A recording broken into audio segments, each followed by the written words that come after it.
Hate na hate ko ang Catholic noon. Pero akalain mo ngayon naging Catholic ako? Naging Catholic ako kasi noon talaga marami ng mga tanong na hindi masagot sa religion ko. At saka mahilig kasi talaga akong magbasa ng Bible at saka mahilig akong mag-analyze ng mga bagay-bagay at saka logical kasi ako. Like, diba, nasa Biblia na ang ating Panginoong Jesucristo nag-utos sa mga apostoles na ang magandang balita ipalaganap sa buong mundo.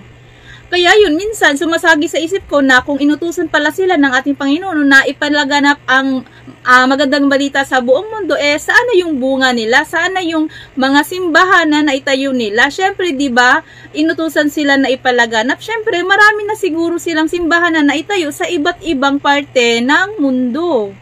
Curious ako kung saan na yun at saka hinahanap ko yung simbahan na yun. Lalo na nung nalaman ko na ang Jehovah's Witnesses pala ay tinayo lang ni Charles Russell noong 1800s, mas lalo akong napatanong sa sarili ko na kung 1800s lang itinayo itong Jehovah's Witnesses, ibig sabihin hindi ito yung simbahan na bunga ng mga apostoles. Yun talagang nasa isip ko.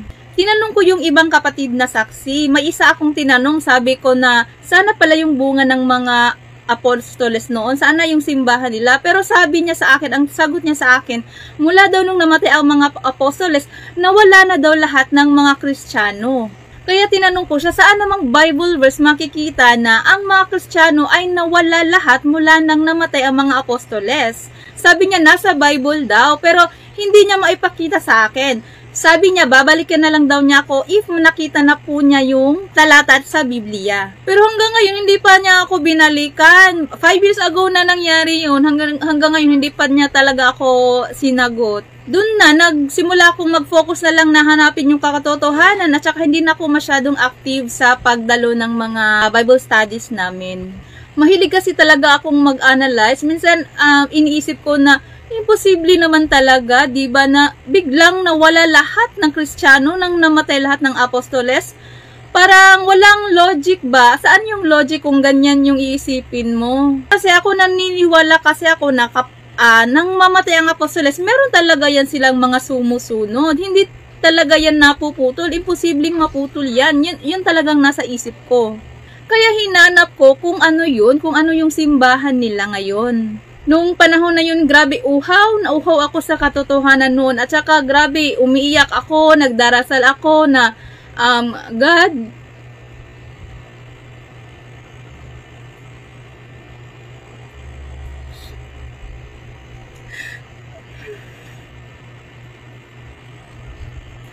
ipakita mo sa akin yung katotohanan, sabi ko. Sabi ko, ipakita mo sa akin yung katotohanan kasi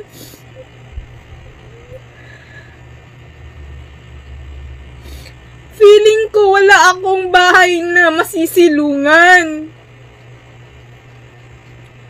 Sorry po, naiyak lang ako. Ayaw ko naman din bumalik sa dati kong religion kasi marami akong nalaman na mga maling aral. Marami akong natuklasan kaya ayoko na talagang bumalik din doon.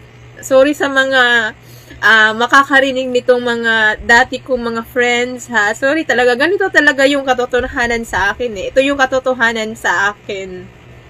Sorry talaga if, I know, kung marinig nyo ito, masasaktan kayo, pero ito yung totoo sa akin.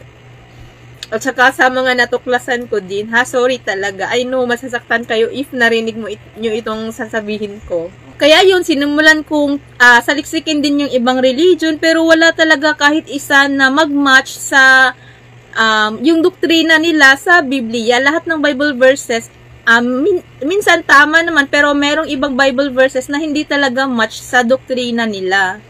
Kumbaga may tamang aral naman sila, pero yung ibang Bible verses, contradiction doon sa aral na binibigay nila. At saka sa Catholic, wala talaga sa option ko na mag-Catholic kasi nasa utak ko na talaga na ang Catholic sumasamba sa rebulto, mali ang aral, wala sa Biblia ang mga aral. Ganun talaga yung nasa utak ko kasi yun naman talaga ang sinasabi sa dati kong religion. Yun ang sinasabi nila sa akin na mali yung aral ng Catholic. Ganun ba? Wala sa Biblia at sumasamba ng mga rebulto, Diyos-Diyosal, ganun talaga yung nasa isip ko. Kaya hate na hate ko yung Catholic noon. parang allergic ako sa Catholic na religion noon. Pero ayun, dumating ang araw na wala ng ibang religion, Catholic na lang talagang hindi ko pa pinakinggan. Kaya wala akong choice, sinubukan ko na lang na aralin ang totoong aral ng Catholic Church.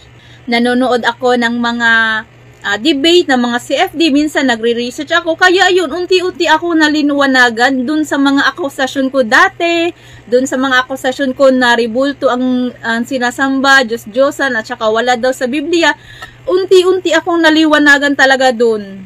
Kaya yun, nasabi ko sa sarili ko na ang dami ko palang akusasyon sa Catholic na kung susuriin ko lang, ay biblical naman pala. Doon ko na na-confirm na nabulagan lang pala talaga ako noon. Ngayon, biglang sumagi sa isip ko na sino kayang founder ng Catholic? Curious ako kasi yung ibang religion, alam ko na kung sino ang founder ng Jehovah's Witnesses, ng Iglesia ni Cristo. Ngayon, naging curious ako, sinong founder ng Catholic? Sabi ko sa sarili ko, kaya sinearch ko online, nag-research ako. Dito talaga ako naiyak at na-shock. Hindi ko ini-expect si Jesus Christ pala ang founder ng Roman Catholic Church. Hindi ko alam, wala akong idea. Doon na ako, na-confirm ko na mag-Catholic na talaga ako. Kaya yun, yung mama ko, pinatawag yung Anciano sa congregation namin kasi iba na daw ang paniniwala ko. Ayun, nag-usap kami ng Anciano. Yung Anciano is yung leader ng congregation namin. Nag-usap kami. Sinabi ko talaga na, brother, aalis na talaga ako, magtitiwalag na ako, magka-Catholic na talaga ako. Tapos, pinakaisapan nila ako na baka daw ma-change yung mind ko, pero hindi talaga, desidido na talaga ako na maging Catholic. Kaya yun, inaksyonan ko na talaga, hindi na ako makapaghintay. Nagtanong-tanong na ako sa mga friends ko na Catholic, kung paano ba magpabinyag. Kaya yun, pati yung mga anak ko, bininyagan ko. Last year lang nangyari yun, last year lang ako nabinyagan. Kaya thank God talaga, nahanap ko yung katotohanan, nasabi ko talaga na, I'm finally home. Nakarelate talaga ko dun sa Miss USA na na-convert din ng Catholic na sabi niyang, I'm finally home. Ganyan yung na-feel ko. Yung happiness kakaiba. Priceless. Nasabi ko talaga na hindi mababayaran ng anumang halaga pag nahanap mo talaga yung katotohanan. Kaya totoo ngang weak Catholics become Protestants, strong Protestants become Catholic. Pro Deo et Ecclesia.